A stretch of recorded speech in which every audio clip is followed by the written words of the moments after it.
Oi, gente, tudo bem? Vamos então dar continuidade, né, à nossa disciplina de farmaco, finalizando a matéria de anestesia, né? Na aula passada a gente falou sobre os anestésicos locais, as propriedades do mesmo, como eles funcionam, e começamos a falar da anestesia geral.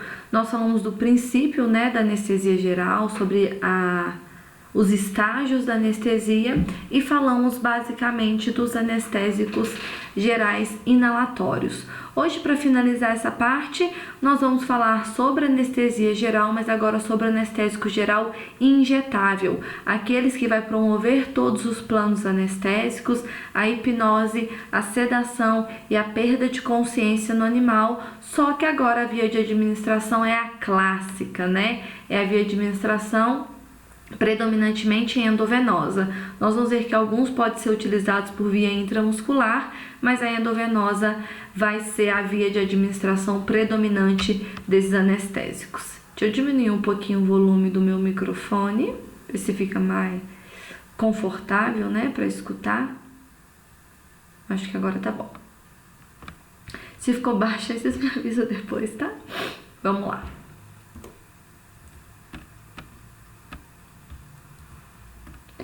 A gente falou da definição, né, dos anestésicos locais e dos anestésicos gerais inalatórios, e com relação aos anestésicos gerais injetáveis, por definição, vão ser aqueles fármacos que causam depressão do sistema nervoso central, dose dependente, reversível, acarretando na perda de percepção e de resposta aos estímulos dolorosos. Se a gente for ver na essência, eles têm basicamente a mesma definição que o anestésico geral inalatório, porque a ideia do efeito farmacológico dos dois é o mesmo, só que a gente vai ter diferença aqui na forma de administração, na farmacocinética, na farmacodinâmica, enfim, diferença em praticamente tudo, só no efeito farmacológico que é basicamente o mesmo, que é gerar essa depressão dose dependente do sistema nervoso central, perda de consciência, analgesia e isso, né? Os principais objetivos... Era sedação que eu queria falar, gente, no I, tá? E também sedação. Com relação aos principais objetivos da anestesia geral injetável, a gente tem a hipnose, que é o sono, né? A perda de consciência, a analgesia, o miorrelaxamento, a estabilidade hemodinâmica, ou seja, sem levar grandes alterações à homeostase corporal, e indução anestésica e recuperação rápida e sem excitação. Gente, esses objetivos gerais, né? Nós vamos ver a característica do anestésico geral injetável e seria aquele fármaco que conseguia promover todos esses efeitos. Mas a gente sabe que geralmente um fármaco só não vai ser capaz de gerar todo esse efeito. Nós temos algumas vantagens e algumas desvantagens da anestesia total intravenosa, né? Da anestesia geral. A principal vantagem dela é que ela leva a uma rápida indução, tá? Ela induz muito rápido o animal e basicamente independente do fármaco que a gente vai utilizar. A gente viu nos anestésicos inalatórios que a velocidade de indução vai estar muito dependente do coeficiente de solubilidade sangue e gás daquele fármaco, né? E quanto maior for esse coeficiente de solubilidade, menor vai ser a velocidade de indução. Então, a velocidade de indução do anestésico inalatório vai depender muito do fármaco que a gente vai estar utilizando. Com relação à anestesia geral injetável, né, a intravenosa, deixa eu ajeitar aqui. Geralmente todos os fármacos vão apresentar essa rápida indução, tá? Eles vão conseguir levar o animal ao plano anestésico de uma maneira muito mais rápida. Diferente da anestesia inalatória, não é necessário aparelhos específicos, né? Nós não precisamos de um ventilador, de uma bomba de fornecimento, o animal ele não precisa ser entubado. A depressão cardiopulmonar, ela é, quando utilizada de maneira correta, né? Ela é menor, tá? Ela causa menor depressão cardiopulmonar. A sensibilização do miocárdio é mínima. Vocês lembram que os anestésicos inalatórios podem sensibilizar o sistema adrenérgico cardíaco, tá? A gente tem essa vantagem com relação à anestesia intravenosa e é isento de poluição ambiental. Lembra que nós falamos que independente do fármaco que nós estamos utilizando, a gente sempre tem um escape, né, pelo sistema de intubação do animal que acaba poluindo o ambiente, que pode até contaminar o próprio anestesista. Isso não causa... A gente não tem esse efeito quando a gente fala da anestesia total intravenosa. Só que nós temos algumas desvantagens. Alguns fármacos têm um custo muito elevado, tá? Não são todos, mas eles têm um custo elevado. Não, o anestésico inalatório, gente, ele tem um custo de equipamento, mas o anestésico ele não é tão caro, tá? Já na anestesia intravenosa nós temos alguns anestésicos com os custos bem elevados. Geralmente o tempo de anestesia deles é muito curto, então eles só vão ser utilizados em procedimentos de curta duração, tá? Não é indicado para procedimentos de longa duração, diferente do que acontece com anestesia inalatória, né? Lembra que a gente consegue manter o animal anestesiado por muito tempo, só controlando a quantidade de anestésico que nós vamos fornecer? Aqui não acontece isso, tá? Ele tem uma meia-vida muito curta e como é injetável, eu tenho que esperar que ele seja metabolizado para o efeito sair, metabolização hepática. Então, se eu quiser aumentar o tempo de duração anestésica do anestésico injetável, eu tenho que colocar outra dose. E quanto mais dose eu coloco, mais aquele anestésico acumula no corpo, maior vai ser a dependência da metabolização hepática para a eliminação desse fármaco, então acaba prejudicando um pouco o mecanismo de metabolização, eliminação e recuperação do animal. Por isso, né, quando a gente precisa fazer essas reaplicações, quando a gente precisa novamente dar uma dose para o animal desse anestésico devido ao efeito de duração ser curto, a gente pode ter uma recuperação muito prolongada, porque ele acaba se acumulando no organismo, se acumulando no sistema hepático e não sendo eliminado, tá? Então, apesar dele induzir rápido, caso seja necessário aplicar mais de uma dose desse anestésico, a recuperação pode ser muito prolongada.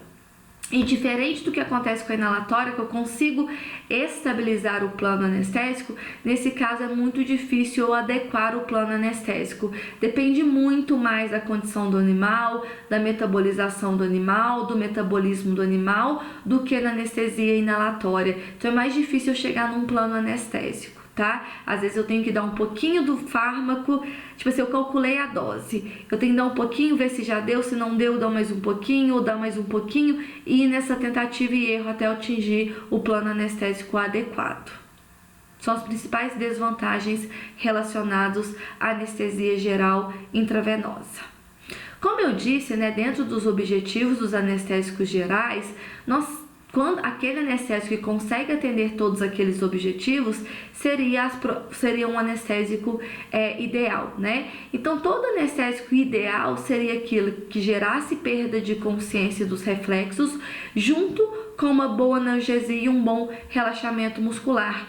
O ideal é que eles fossem rapidamente metabolizados e excretados por mais de uma via para facilitar esse tempo de recuperação. É claro que aquele fármaco que ele é mais rapidamente metabolizado e excretado vai ter um tempo de meia-vida mais curto, mas isso facilita a gente poder reaplicar um fármaco e também evita que ele acumule e que ele causa depressão muito significativa naquele animal. E claro, o ideal fosse que os anestésicos gerais não apresentassem toxicidade, né? Não gerasse depressão cardiorrespiratória muito intensa, não levando o animal ao estágio 4 da anestesia, né? Que é a paralisia bulbar e parada cardiorrespiratória. Quando nós falamos da anestesia geral, nós podemos dividir a anestesia geral intravenosa entre a anestesia barbitúrica e a não barbitúrica. E essa classificação vai depender do fármaco que eu estiver utilizando para fazer anestesia. A anestesia geral barbitúrica é aquela onde nós utilizamos os barbitúricos, tá? É uma classe de medicamento que tem uma estrutura física muito semelhante, e a não barbitúrica vai ser basicamente quando a gente utiliza um fármaco não barbitúrico, tá? Como exemplo, o Propofol, é só um exemplo, tá, gente? A gente também tem o etomidato, a ketamina, a tiletamina, ou seja, quando eu uso um fármaco que não é da família dos barbitúricos, eu tenho uma anestesia não barbitúrica. Quando eu uso um fármaco da família dos barbitúricos, nós temos uma anestesia barbitúrica. Essa nomenclatura é mais utilizada lá na anestesiologia, tá? Quando você chegar na anestesiologia, o Pedro vai falar: gente, hoje o protocolo terapêutico é com uma anestesia barbitúrica. Então, vocês já sabem qual classe de fármaco vocês vão utilizar, tá? Então, falando da anestesia barbitúrica, né, e dos fármacos propriamente dito, nós temos algumas vantagens em utilizar os barbitúricos. Primeiro, que são fármacos onde a gente consegue obter bons planos anestésicos, tá? Eles têm uma certa estabilidade dentro do corpo do animal. Nós temos uma praticidade na sua aplicação, fármacos onde a gente, por exemplo, quando a gente calcula a dose total, metade da dose já leva o animal a esse plano anestésico e a gente usa o restante da outra metade para fazer essa manutenção. E dentro das anestesias intravenosas, ela é a que tem mais o preço mais razoável, tá? É o custo-benefício melhor que nós encontramos dentro das anestesias gerais intravenosas. Só que também tem desvantagens, né? Nem tudo é só flores. Esses fármacos, eles geram um certo risco de delírio ou excitação, principalmente durante a recuperação anestésica, mas com isso a gente pode evitar a ocorrência desses delírios e dessa excitação associando um tranquilizante na medicação pré-anestésica, né? Então eu associo com um benzodiazepínico, com midazolam, um aceprom, até mesmo com um alfa-2 adrenérgico, então a gente vai acabar evitando. São fármacos altamente lipossolúveis, então eles podem acumular no tecido dos animais e gerar uma recuperação tardia, por isso dessa recuperação tardia e lenta que leva aos quadros de excitação e delírio, tá? Não promovem bom relaxamento muscular, a gente fala que ele não consegue vencer o tônus muscular natural, então aí tá a vantagem de eu associar a um relaxante muscular na medicação pré-anestésica. Se eu uso um benzodiazepínico, né, gente, ou um agonista alfa-2, que além de tranquilizantes, eles promovem um miorrelaxamento, eu acabo resolvendo esses dois pontos negativos da anestesia barbitúrica. Apesar deles terem um certo grau de segurança, se eu uso uma dose elevada ou se nós temos uma velocidade de administração maior do que a que deve ser aplicada, eu posso ter uma depressão cardiorrespiratória acentuada, tá? Eles agem diretamente no centro bulbar, deprimindo esse centro bulbar. E devido a essa alta lipossolubilidade, né, que leva à recuperação cardíaca, eles têm recuperação tardia, eles geram um efeito cumulativo, tá? Eles acumulam muito nos tecidos dos animais e além de recuperar tardiamente, pode gerar quadros de reanestesia, tá? O que é isso? O animal ele tá se recuperando da anestesia, aí aquele fármaco que estava acumulado volta para a corrente sanguínea e reanestesia esse animal, tá? Esse quadro ele é bem comum quando nós utilizamos os barbitúricos na anestesia geral. Tava até falando com a Rafa hoje que é só tal prey aqui, ó, a língua ela começa a embolar, né? O predomina não saiu quase nunca na aula passada, né? E agora quase que não saiu tardio. Vê se pode. Então, gente, os barbitúricos de uma forma geral, tá? Com relação à farmacocinética deles, eles são metabolizados pelo fígado e liberados pela via renal, tá? E qual que é o alerta que a gente deve ter quando a gente avalia essas duas informações? É que nós devemos evitar esse fármaco em animais hepatopatas e nefropatas, e devido à informação anterior que ele gera uma certa depressão cardiorrespiratória acentuada, nós também não vamos utilizar eles em pacientes cardiopatas ou animais que estão em choque, tá? Animais que chegam muito debilitados, porque eles acabam acentuando essa debilitação do animal, né? E acaba piorando o quadro clínico desse animal. Então, se você está diante de um animal com alguma insuficiência hepática, renal, cardíaca ou que está muito debilitado, a anestesia barbitúrica ela não é a mais indicada. Então, de uma forma geral, né, além da gente se preocupar com os animais que já têm uma insuficiência hepática e renal pré-determinada, também é desaconselhável o uso dos barbitúricos em pacientes idosos, já que esses animais eles têm dificuldade de metabolização hepática. Além disso, né, gente, pequenas alterações cardiorrespiratórias desses animais já têm uma preocupação muito maior, né, muito mais grave, uma depressão cardiorrespiratória em animais idosos, podendo ser fatais, do que em animais adultos com uma saúde muito bem estabelecida.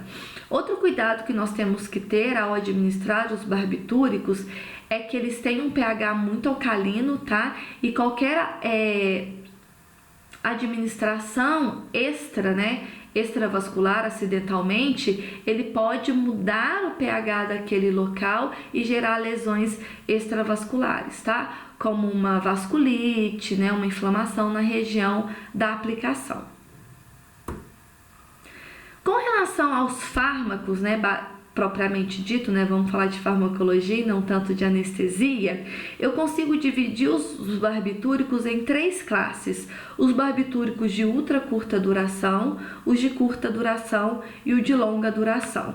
Dentre os fármacos de ultra curta duração, que são aqueles que conseguem manter o plano anestésico por um intervalo entre 15 a 30 minutos, nós temos o tilamilau, o tiopental e o metaxetal. Só que, gente, o que mais utilizamos é o tiopental, tá?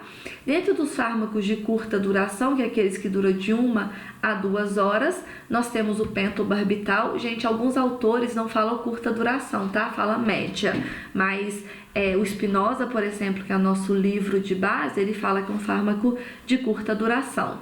E nessa classe nós temos o pentobarbital. E o de longa duração, que são aqueles que mantêm a anestesia por mais de 2 horas, de 10 horas a doida. Por mais de 2 horas nós temos o amobarbital, só que a gente não tem utilização dele na medicina veterinária, tá? Na medicina veterinária a gente utiliza basicamente ou o tiopental como ultra curta duração ou o pentobarbital como curta duração. O pentobarbital andou um tempo tirado do mercado, mas alguns colegas meus falaram que ele voltou a ser comercializado, tá? Então, com relação à farmacocinética dos barbitúricos de uma forma geral, gente, eles vão ter mais ou menos a mesma característica, tá? Seja o tiopental ou o pentobarbital, a principal diferença vai estar relacionada ao tempo de meia-vida desses fármacos. Então, tomar cuidado, né, com o local da administração, sempre tem que ser endovenosa por causa desse pH muito elevado. Se a gente fazer essa administração intramuscular, a gente pode causar lesão tecidual, miosites e até mesmo uma necrose tecidual. Então, sempre fazer a administração endovenosa e cuidado com lesões perivasculares. A velocidade de administração dos barbitúricos, gente, tem que ser uma velocidade lenta, tá? Não é aquela coisa que eu vou demorar 10 horas, mas a gente não pode aplicar de uma vez, porque quanto mais rápido a gente aplica, mais rápido esse anestésico chega em altas concentrações do sistema nervoso central e mais rápido ele induz o animal. E cuidado, quanto mais rápido a gente induz, mais rápido a gente chega no estágio 3 e mais próximo do estágio 4 da anestesia a gente tá. Então a gente tem que aplicar com uma certa velocidade, mas não aplicar em alta velocidade, tá? Senão a gente pode induzir demais o animal.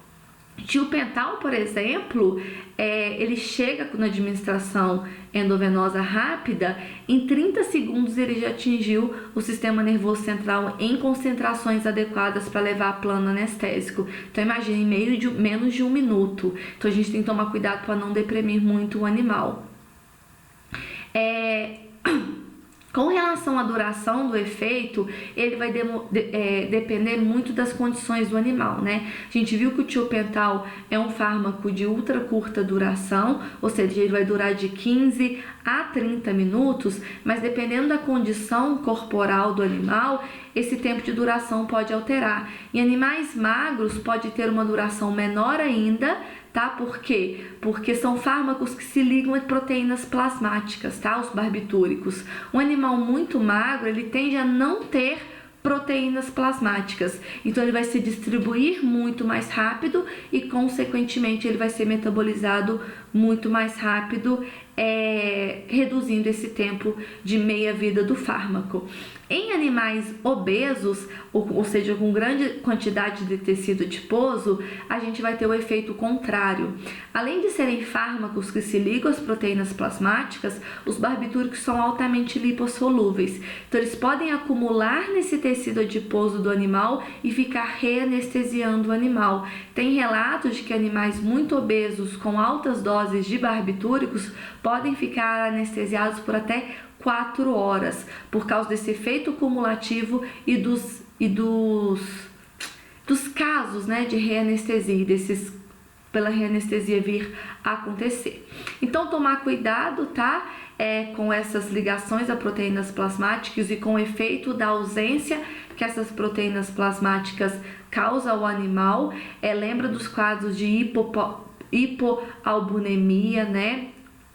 Animais que apresentam acidose metabólica, eles tendem a ter menor concentração de proteína plasmática, porque o pH ácido acaba degradando essas proteínas, e nós temos que lembrar de associações farmacológicas, né? Os AINES, por exemplo, são fármacos que também se ligam a proteínas plasmáticas. Então, se eu faço essa associação de um barbitúrico com um anti-inflamatório que tem alta ligação à proteína plasmática, eles vão competir pela proteína, né? Vai ficar mais anestésico livre, o volume de distribuição vai ser maior e a gente acaba aumentando a potência do anestésico, né? A gente aumenta o volume de distribuição, aumenta a potência e diminui o período de latência. Então a gente tem que tomar cuidado para a gente não anestesiar demais esse animal e levar ele até o estágio 4 da anestesia. Gente, o tempo de recuperação vai depender muito das condições do animal, tá? Principalmente vai depender da metabolização hepática que aquele animal tem. Além disso, nós temos alguma diferença também de metabolização hepática com relação aos fármacos. Por exemplo, os oxibarbitúricos, eles são metabolizados mais rápidos do que os tiobarbitúricos, tá? Então aí que a gente tem grande diferença com relação ao tempo de meia-vida, por exemplo, do tiopental e do pentobarbital, porque como eles têm, apesar deles terem estruturas moleculares semelhantes, eles têm as suas diferenças.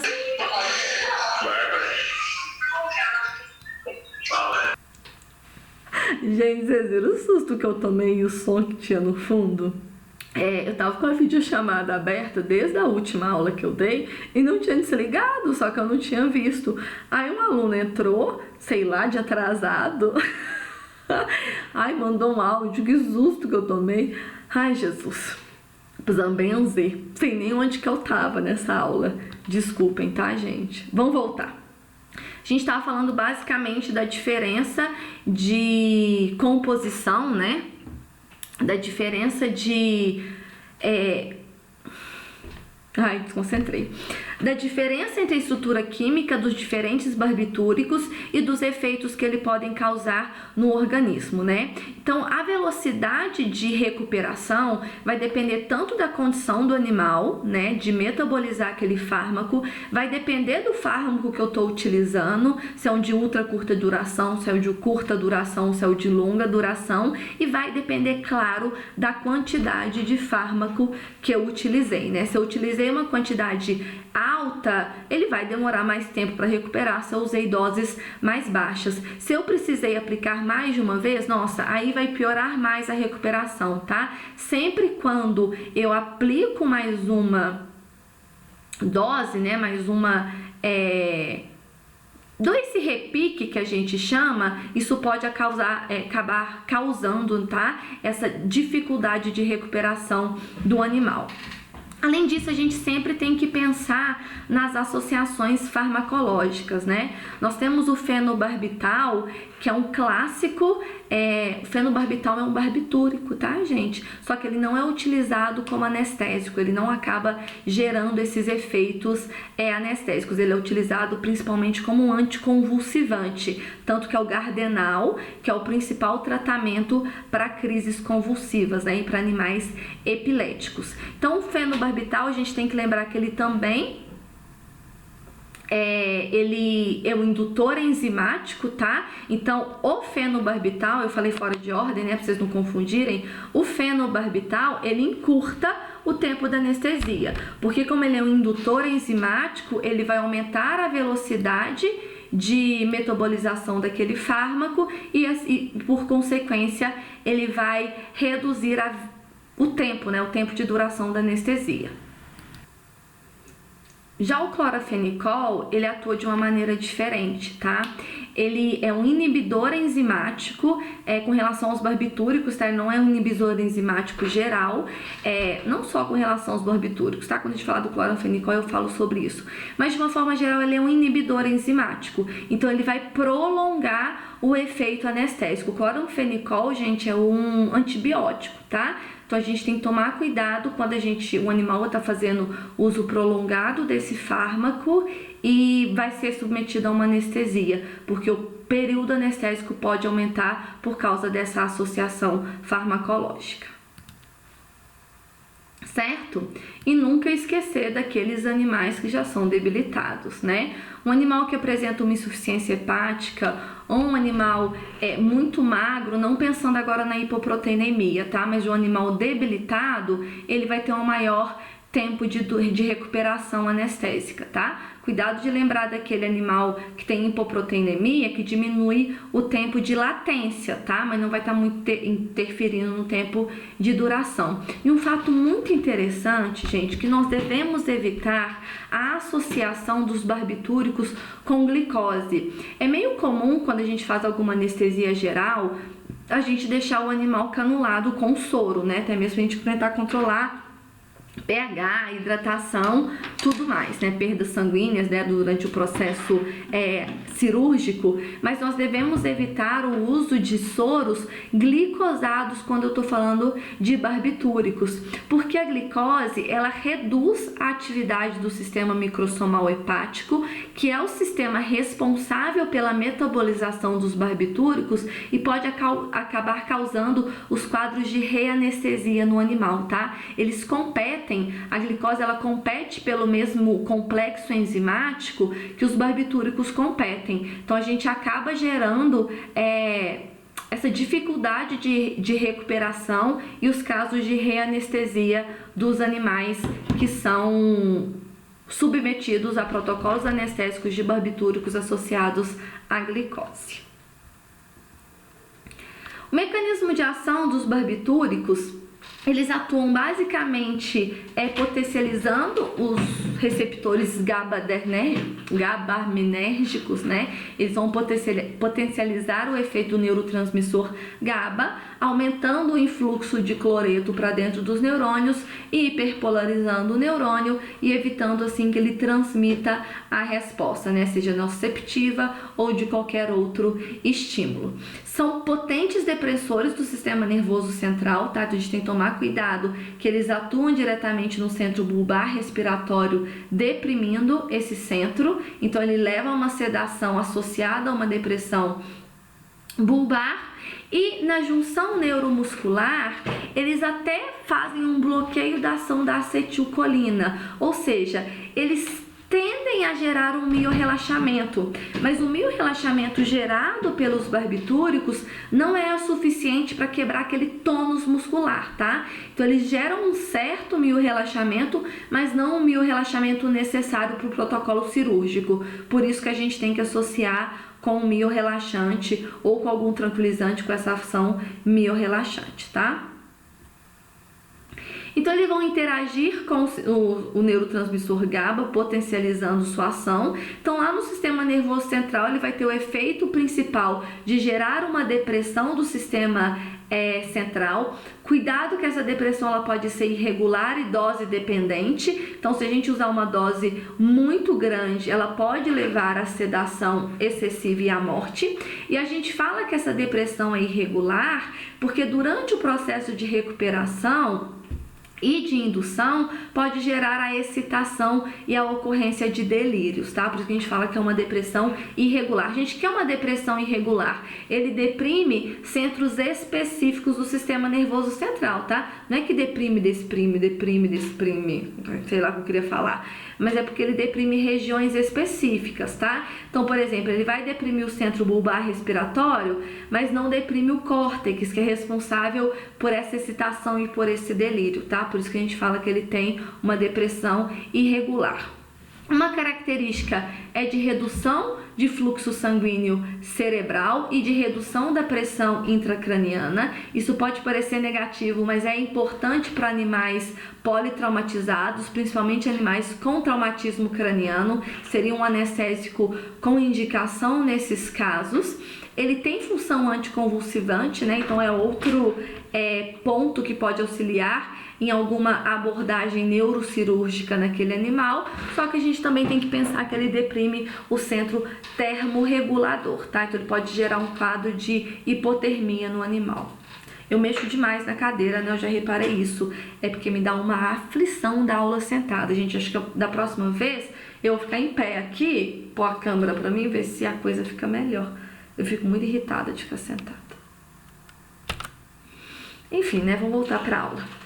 Além dos efeitos sobre o sistema nervoso central, a gente tem o efeito sobre o sistema cardiovascular, e os barbitúricos eles acabam gerando uma depressão do miocárdio associada a uma depressão do centro vasomotor. Então pode gerar uma bradicardia associada a quadros de hipotensão. Ele também diminui a contração muscular e a pressão arterial, né, gente? Principalmente por causa dessa depressão do miocárdio e depressão do centro vasomotor, e vai reduzir o consumo de oxigênio pelo miocárdio, tá? Sempre vamos lembrar que eles são depressores dose dependentes, então depende da quantidade de dose que eu vou levar. E nós temos vários relatos que no início ele pode gerar um bloqueio vagal. No início da anestesia, né, enquanto durante a indução anestésica, ele pode gerar um bloqueio vagal. O que significa isso, gente? O vago, ele é o principal nervo de qual ramo do nosso sistema nervoso autônomo? Do ramo parasimpático. Então, inicialmente, ele pode bloquear o nervo vago, bloqueando as respostas do parasimpático. Então, durante a indução anestésica, os barbitúricos podem gerar o efeito do simpático, que é a agitação, o delírio, quadros de taquicardia, de hipertensão, tá? Mas isso inicialmente. Inicialmente, ele gera um bloqueio vagal, exacerbando o simpático, mas quando a dose vai aumentando e vai se estabilizando, aí ele vai gerar uma depressão dose dependente do sistema nervoso central. Entenderam o que eu quis dizer? E no sistema urinário, né, ele reduz o volume urinário porque ele aumenta a liberação do hormônio antidiurético, tá? Isso é um efeito colateral. Colateral não, né, gente? Porque não é um efeito desagradável. É um plus, né? A gente não se preocupa muito com isso, tá?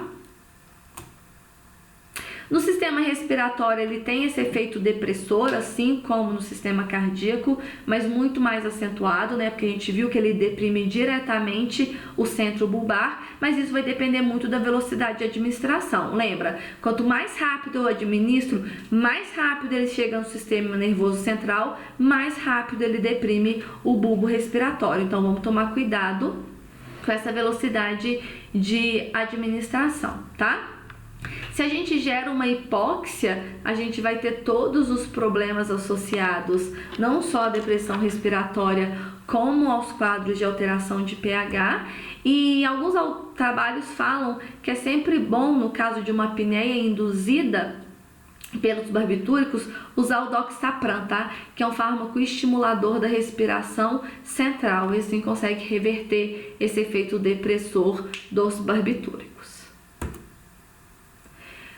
Como eu disse, né, lá nos efeitos do sistema nervoso central, eles têm a função de diminuir a pressão intracraniana, por isso vai ser indicados para paciente vítimas de trauma craniano. Além de diminuir a pressão intracraniana, tem uma função anticonvulsivante, que também é muito importante, né? Lembra do fenobarbital, do Gardenal? Ele é um anticonvulsivante, tá? Ele está na classe dos barbitúricos, só que não é utilizado como anestésico propriamente dito.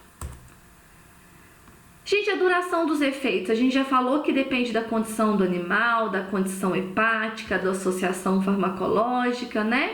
Então vai depender do jejum, da idade, é um animal muito novo, é um animal idoso, condição corporal, se tem alguma associação. E lembra que eu falei que nunca associar com soro com glicose, porque a glicose bloqueia o sistema microsomal hepático e aumenta as chances de reanestesia, tá? Isso também acontece quando eu preciso aplicar adrenalina no animal, porque a adrenalina ela é hiperglicemiante e acaba gerando o mesmo quadro, tá? Não vou me focar nesse slide porque a gente já discutiu tudo isso em slides anteriores, nem era para ele estar aqui.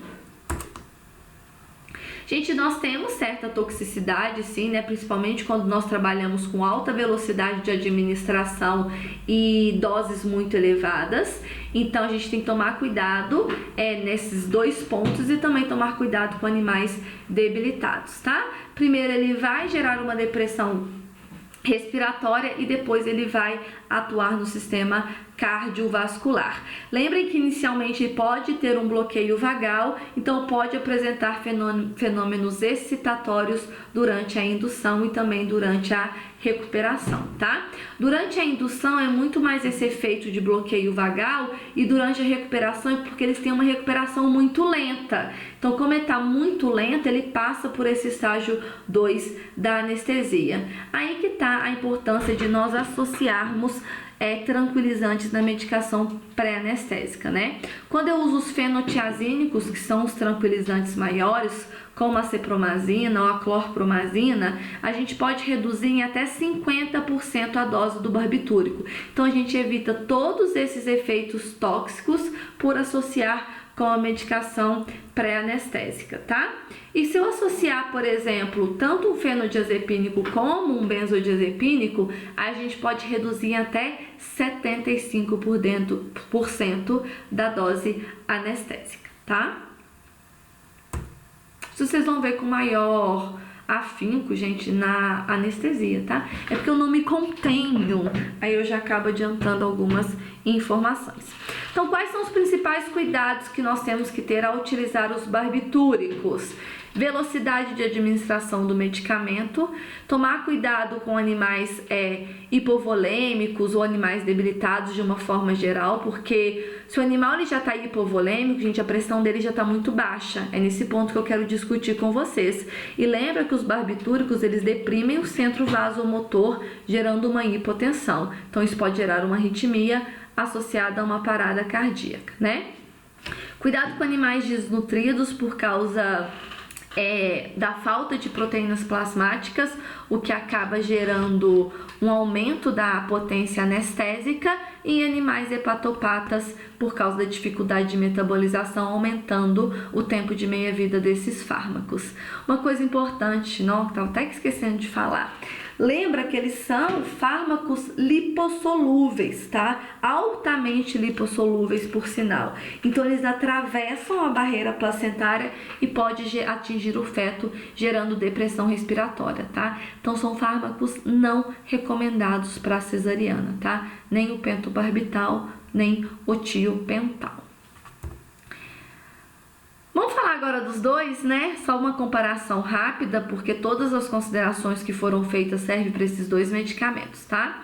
Então, com relação ao tiopental, ele tem uma rápida indução e recuperação quando comparada com o pentobarbital, tá? Lembra que ele é um barbitúrico de ultra curta duração, então ele vai ser recomendado para procedimentos cirúrgicos curtos, como redução de fratura, gente, só redução de fratura, tá? Colocar o osso no lugar, exames radiográficos, castração de macho, porque de fêmea já dura um pouquinho mais, ou uma coisa muito interessante é que eu posso utilizar o tiopental para fazer a indução anestésica e depois fazer a manutenção da anestesia com anestésico inalatório, tá? Lembra que a indução do anestésico inalatório ela varia muito? Então a gente pode induzir a anestesia com o tiopental, por exemplo, que tem uma indução rápida, e depois eu faço a manutenção da anestesia com a anestesia inalatória, né? Assim eu evito ter que ficar reaplicando o tiopental e eu consigo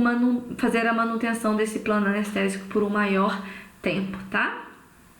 Nós temos apresentações de 2,5% para pequenos animais e de 5 a 10% para grandes animais.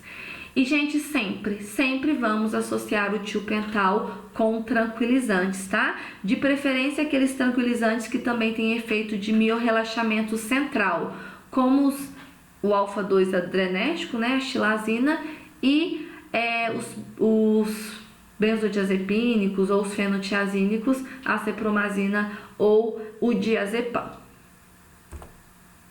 Com relação ao pentobarbital, ele é um fármaco que tem maior tempo de anestesia, né? Ele é de curta duração e não de ultra curta como o tiopental, então vai durar mais ou menos de 1 a 2 horas.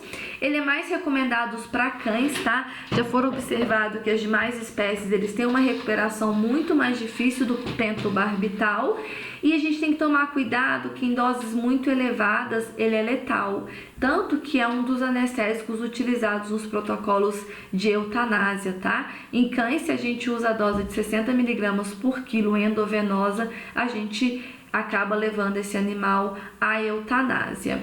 Lembra que eu falei que ele foi tirado do mercado por um tempo, tá? Só que alguns veterinários falam que tem conseguido comprar o pentobarbital, mas por um tempo ele não estava sendo comercializado, tá? E se estiver sendo comercializado agora, ele é até comercializado, mas de uma maneira bem difícil de conseguir comprar, devido a essa alta toxicidade que ele pode apresentar. Certo? Então essa é a anestesia barbitúrica, tá? Eu gastei um tempinho maior com ela, porque ele é o principal anestesia que nós utilizamos na medicina veterinária, tá? Quando a gente fala de anestesia geral injetável. Desconectei aqui.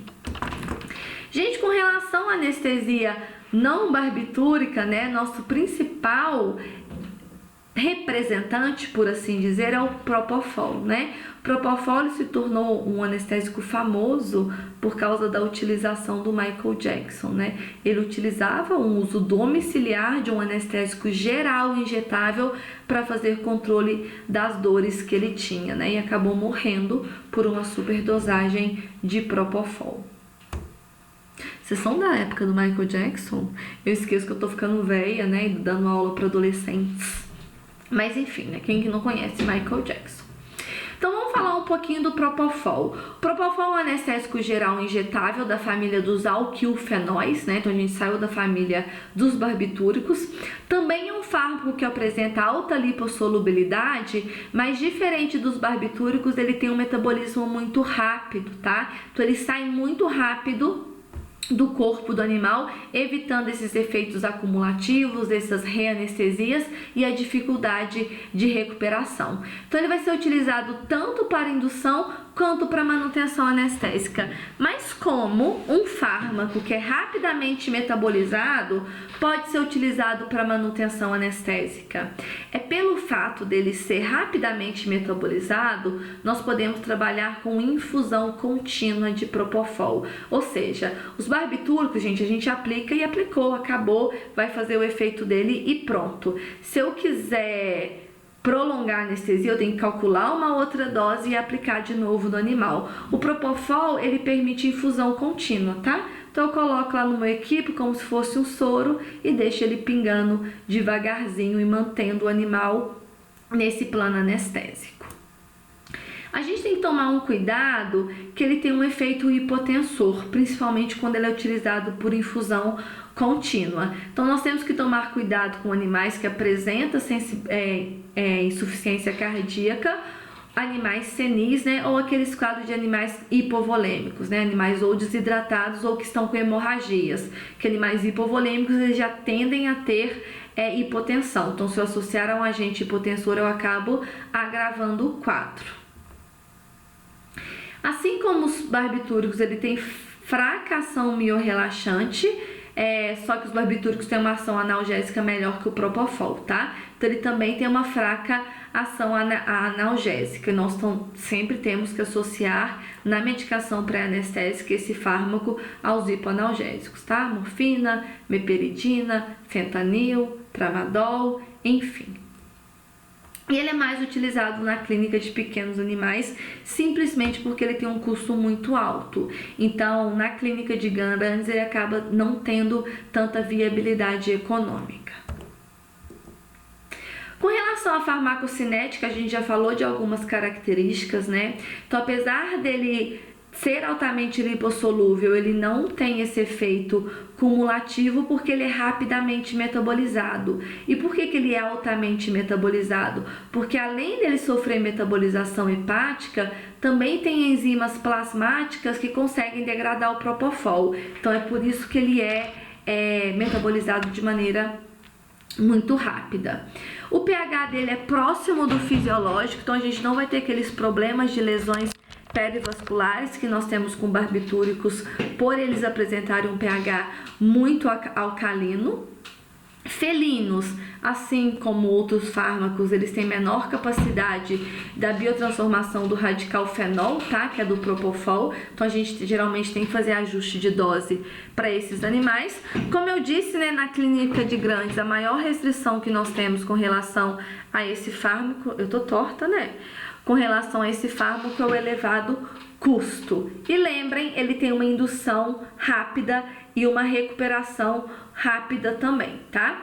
Então, ele tem um rápido início de ação e vai durar pouco tempo, cerca de 5 a 10 minutos, caso eu dê dose única, né, gente? Se der infusão contínua, vai ser enquanto eu estiver administrando o fármaco pro animal. Os efeitos a nível de sistema nervoso central. O mecanismo de ação é semelhante dos barbitúricos, tá? Ele vai fazer a potencialização do GABA hiperpolarizando os neurônios e blá, blá, blá, blá. Ele reduz o fluxo sanguíneo cerebral e reduz a pressão intracraniana, também sendo indicado em casos de animais com traumatismo craniano. A recuperação dele é rápida, em 5 a 10 minutos o animal ele já começa a recuperar do plano anestésico devido a essa metabolização, principalmente plasmática. E, gente, ele não tem uma propriedade analgésica específica, tá? Quando eu dei essa minha aula pela primeira vez, alguém perguntou, mas por que então que o Michael Jackson usava ele para tirar a dor? Nem era tanto para tirar a dor, né? Era para ele ficar dopado, para ele dormir e esquecer de tudo que estava acontecendo. Ele reclamava muito da dor e falava que nenhum medicamento tirava a dor dele. Então ele tomava propofol para dormir, tá? Não era bem para tirar a dor, não. Com relação aos efeitos do propofol sobre o sistema cardiovascular, lembra que ele tem um efeito hipotensor, né? Então ele reduz até 30% da pressão arterial nos primeiros 5 minutos. Consequentemente, ele pode reduzir a frequência cardíaca, o consumo de oxigênio pelo miocárdio e, por consequência, também o débito cardíaco, tá? Mas o principal efeito é ser hipotensor, né? A bradicardia ela é meio que consequência desse efeito hipotensor do propofol. No sistema respiratório ele gera uma depressão dose dependente, só que a gente não preocupa tanto com a parada respiratória geral, porque ele tem uma metabolização muito rápida.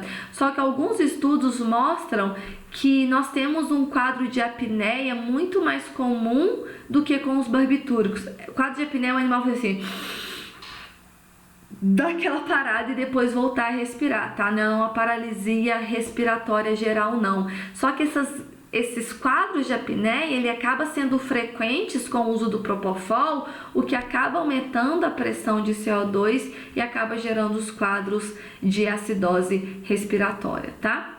Oi, gente, aquela perguntinha que eu fiz no class, eu acho que não foi todo mundo que respondeu. Por que um anestésico inalatório pode gerar quadros de acidose respiratória, né? No caso, qualquer anestésico geral pode fazer isso. Por quê? Quando a gente deprime a respiração, a gente está gerando um quadro de hipoventilação. Se o animal está hipoventilando, eu aumento a quantidade de CO2. Oi, cadê a setinha? Eu aumento a quantidade de CO2 no sangue. Aumentando o CO2 ele reage com a água, forma o ácido carbônico que se dissocia em H2 mais bicarbonato. Então, essa formação do íon hidrogênio acidifica o leque, gerando a acidose respiratória, tá? Então, a acidose respiratória ela é causada pelo excesso de hidrogênio, que é formado a partir do CO2 que acumula na corrente sanguínea, tá? E ele acumula porque os anestésicos gerais geram, de forma geral, essa depressão respiratória. Entendido? Diferentemente dos barbitúricos, ele pode sim ser utilizado em cesarianas, tá? Apesar dele ser lipossolúvel, ele não atravessa a barreira placentária por causa da metabolização dele é muito rápida, tá? Não consegue chegar no tecido fetal de maneira eficiente. Então, doses habituais não causam depressão fetal. Outro fármaco que nós temos como anestésico geral injetável não é mais um alquifenol, tá? Ele não é da família do propofol e também não é da família dos barbitúricos. Na verdade, é um derivado imidazólico, que é o etomidato, tá? O etomidato, ele gera uma anestesia ultra curta, gente, mais curta que o propofol e tem fraquíssima ação analgésica. Ele não vai ter esse efeito cumulativo, né, igualmente o propofol, ele é rapidamente metabolizado, mais rápido metabolizado do que o propofol. Aí você para pensar, o trem dura pouco, não gera analgesia, por que eu utilizaria o etomidato? Ele gera pouquíssimas alterações dos parâmetros cardiovasculares, tá? Então, geralmente vai ser nosso anestésico injetável, geral injetável de eleição para animais cardiopatas, tá? Porque lembra que os barbitúricos, eles causam um bloqueio vagal inicial com taquicardia e depois uma depressão cardiorrespiratória geral. O propofol é hipotensor, né? Então, o etomidato, por ele gerar poucas alterações dos parâmetros cardiovasculares, ele vai ser utilizado em animais cardiopatas. Só que aí nós temos que associar com outros fármacos para promover uma menor analgesia, enfim. As desvantagens do etomidato é que ele gera dor à aplicação, a anestesia é ultra curta, né, de 5 a 10 minutos. Ele gera mioclonia, que são essas contrações musculares involuntárias, e também pode gerar até rigidez muscular em equinos e bovinos. Então é importante a gente associar ele aos miorrelaxantes, e também pode gerar quadros de excitação e mímicas de vômito, tá? Aquele animal que fica mimetizando, que vai vomitar, que vai fazer êmese. Aí nesse caso, né, a gente vai associar a um tranquilizante com ação miorrelaxante central, então o midazolam, que é o exemplo de um benzodiazepínico, que ele vai controlar essa excitação e essas mioclonias, e a gente pode associar com a metoclopramida, que é o Plasil, que ele vai evitar esses quadros de vômito, tá? Então é só fazer uma medicação pré-anestésica bem feita que eu consigo anestesiar um cardiopata, por exemplo. Então, no sistema cardiovascular, ele tem uma grande estabilidade, então ele não altera a pressão arterial e não altera os parâmetros de condutividade elétrica cardíaca, então ele vai ser indicado para animal cardiopata. Assim como os outros anestésicos, eles atuam potencializando a ação do GABA, tá? Ele também consegue reduzir a pressão intracerebral, a pressão intracraniana, sendo indicados para neurocirurgias, assim como os demais, né? Então, a grande diferença do etomidato, gente, é ele ser seguro para cardiopatas, tá? Muito bem, chegamos à última parte da nossa aula, que a gente falar dos fármacos derivados da fenciclidina. Os dois principais representantes dessa família é a ketamina e a tiletamina. E esses dois fármacos, apesar de eles gerarem uma anestesia geral injetável, eles acabam sendo classificados em um outro tipo de anestesia, que é chamado de anestesia dissociativa, tá? De qualquer forma, gente, é uma anestesia em geral injetável, mas como o mecanismo de ação é totalmente diferente dos demais, lembra que tanto os barbitúricos, quanto o propofol, quanto o etomidato, ele gera potencialização do GABA. O efeito da ketamina e da tiletamina é diferente, né? Ele acaba gerando uma dissociação do córtex cerebral com o corpo, e por isso que eles são chamados de anestésicos dissociativos. Então, de uma forma geral, um anestésico dissociativo é aquele fármaco capaz, de maneira seletiva, dissociar o córtex cerebral do corpo, né? Como se a gente separasse o nosso centro da consciência com a resposta corporal. Isso causa, gente, uma analgesia muito boa e um desligamento das vias aferentes, tá? Só que isso acaba gerando uma boa analgesia sem perda dos reflexos protetores. Então, o animal ele continua tendo todos os reflexos protetores, mas gera uma analgesia muito eficiente. Então, são aqueles fármacos que, de maneira geral, interrompem a transmissão ascendente. Então, eles não deixam que os estímulos que estão sendo feitos no corpo do animal cheguem no córtex, o que acaba bloqueando a dor, bloqueando a consciência, só que ele não bloqueia os reflexos protetores, tá? Lembra que os reflexos, eles são independentes das vias ascendentes. Então, o animal consegue ter reflexo, mas ele bloqueia a via ascendente sem deprimir o sistema nervoso central. Olha que maravilhoso, né? Ele bloqueia a dor, ele bloqueia a resposta. Na verdade, ele não bloqueia a resposta, né? Ele bloqueia o envio do que nós estamos fazendo, o envio dos estímulos, sem deprimir o sistema nervoso central. Ótimo, não? Também acho. Então, o mecanismo de ação desses fármacos são totalmente diferentes dos demais. Ainda tem pontos a se discutir, né, sobre o mecanismo de ação da anestesia dissociativa, mas sabe que de uma maneira central ele bloqueia tanto os receptores muscarínicos quanto os receptores nicotínicos da região do tálamo, tá? Lembra que a região do tálamo é a região de conexão, né? O nosso centro integrador, né? Eu falei isso muito na fisiologia. O tálamo é o centro integrador das vias aferentes com o córtex cerebral. Ele bloqueando a transmissão em região do tálamo, o nosso córtex não toma consciência do que está acontecendo no corpo, tá? Por isso que bloqueia essas vias ascendentes. Além disso, ele ativa os receptores opioides, por isso que ele tem uma ação analgésica muito boa, tá? Ele vai agir lá nos receptores Mi, Cap, Delta, fazendo esse efeito analgésico, e bloqueia os receptores NMDA, né? Quais são esses receptores?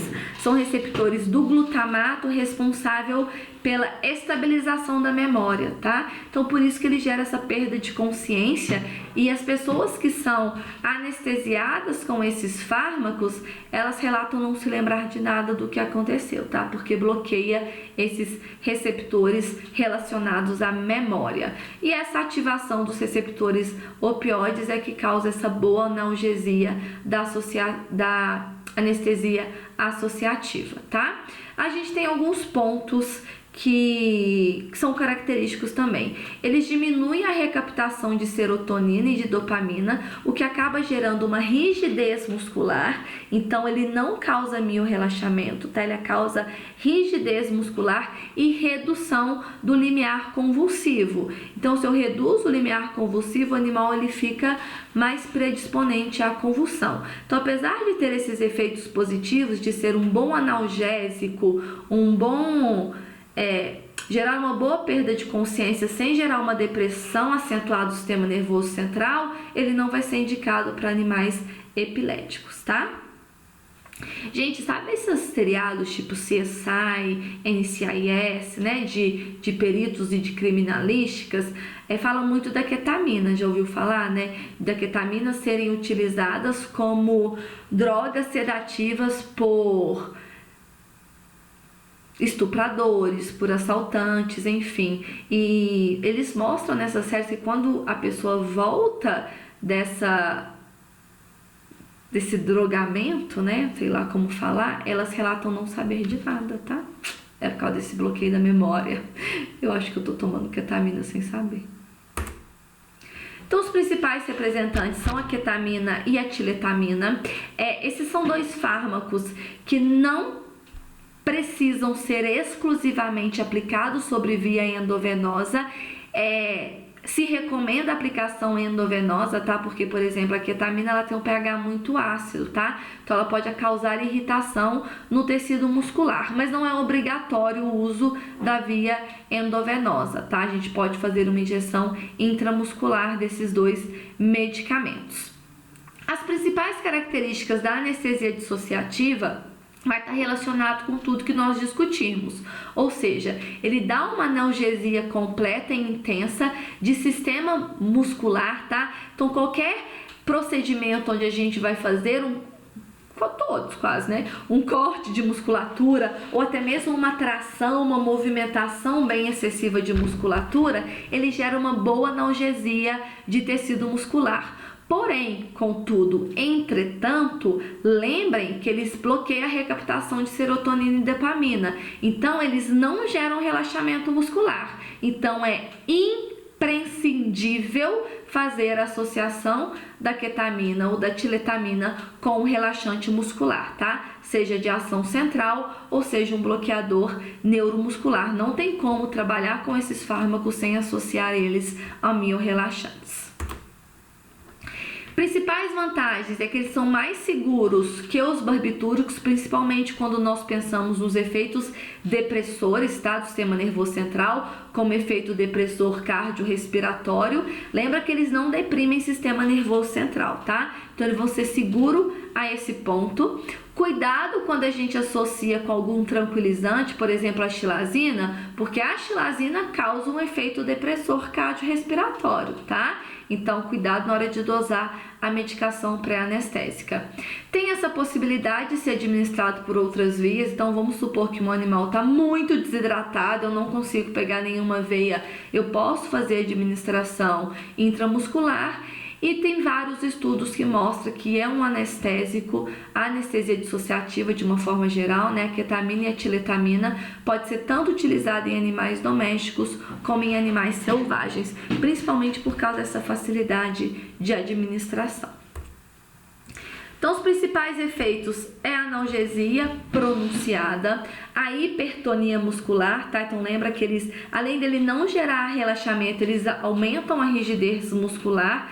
Então, o ideal é a gente associar com um benzodiazepínico, porque além dele ser um tranquilizante, ele é um miorrelaxante de ação central, ou com a xilazina. Gente, nós temos que lembrar que durante a anestesia dissociativa, o animal ele não perde os reflexos protetores, tá? Lembra que os reflexos não dependem da via ascendente. Então, pode ser que durante o seu protocolo cirúrgico, o animal ele esboce algum reflexo. Nem sempre está associado à dor, tá? Não quer dizer que o animal está sentindo a dor. É que você estimulou alguma via de arco reflexo, tá? Então, isso pode acontecer durante esses protocolos anestésicos. Outro efeito que a anestesia dissociativa pode causar é um quadro de cialorreia, né? O que é cialorreia? É alta produção de saliva. A gente pode associar então com a atropina para evitar esse caso. Gente, eu falo da atropina em toda a aula. O que a atropina é? Um parasimpatolítico. Então, se eu uso um fármaco que bloqueia o parasimpático, ele vai bloquear a salivação, controlando essa cialorreia. Mas se eu bloqueio o parasimpático, qual lado eu exacerbo? O simpático. Então, a gente tem que tomar cuidado com taquicardia associada ao uso de atropina, tá? Alguns efeitos indesejáveis é a convulsão, por causa da redução do limiar convulsivo, né? Então, a convulsão é um efeito indesejável da anestesia dissociativa. Diferente dos outros fármacos, ele aumenta a pressão intracraniana e intraocular, então não vai ser recomendado para animais que apresentam traumatismo craniano. Tomar cuidado com a cialorreia. Gente, os animais eles ficam de olho aberto durante a anestesia dissociativa, ou a gente tem que fechar e colocar um esparadrapozinho, ou sempre estar hidratando a mucosa ocular desse animal, tá?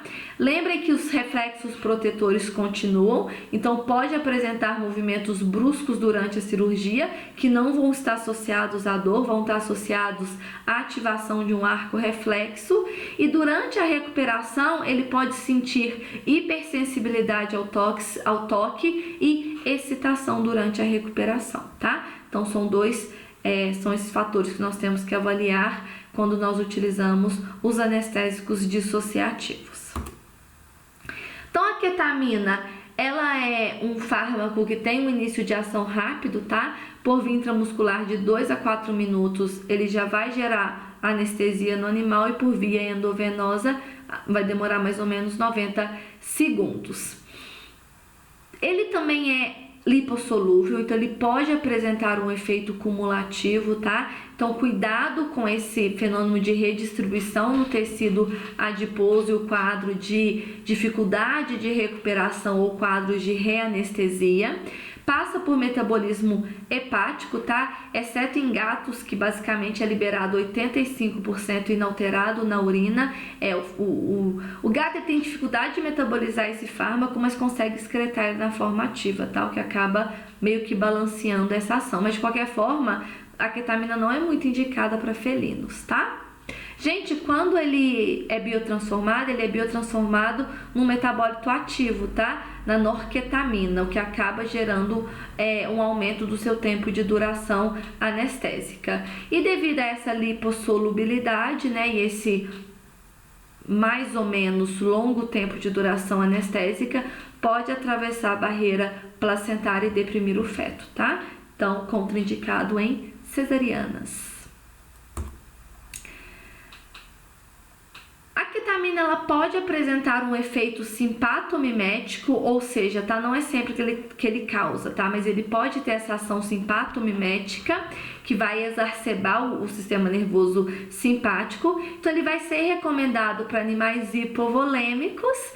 Por quê? Se o animal está hipovolêmico e está com a pressão baixa, o que o sistema simpático faz? Vasoconstrição, elevando a pressão arterial. Só que devido a essa elevação de pressão arterial, ele vai ser contraindicado em animais com traumatismo craniano. Por quê? Porque ele aumenta a pressão intracraniana, também aumenta a pressão intraocular, e também vai ser contraindicado para animais cardiopatas, porque ele pode gerar taquiarritmia. Geralmente ele é indicado para procedimentos de curta duração, tá? Não é ultra curta, mas é de curta duração, ou para procedimentos diagnósticos, tá? Nós podemos até utilizar sozinho, mas de preferência sempre associado a um tranquilizante e a um miorrelaxante. Né, gente? Lembra que o tranquilizante vai evitar aquela excitação e a hipersensibilidade, e também vai dar uma controlada nesse efeito simpatomimético, tá? Vai dar uma diminuída nesse efeito, evitando uma exacerbação, por exemplo, da frequência cardíaca. A tiletamina, ela é outro representante da anestesia dissociativa, mas para quando a gente vê para comprar comercialmente a tiletamina, gente, ela já vem associada ao zolazepam, tá? Que é um benzodiazepínico, mostrando que essa é a associação que mais utilizamos, tá? Um anestésico dissociativo com um benzodiazepínico. A tiletamina é de 2 a 3 vezes mais potente que a ketamina, e por isso mesmo os efeitos colaterais da tiletamina é mais pronunciado.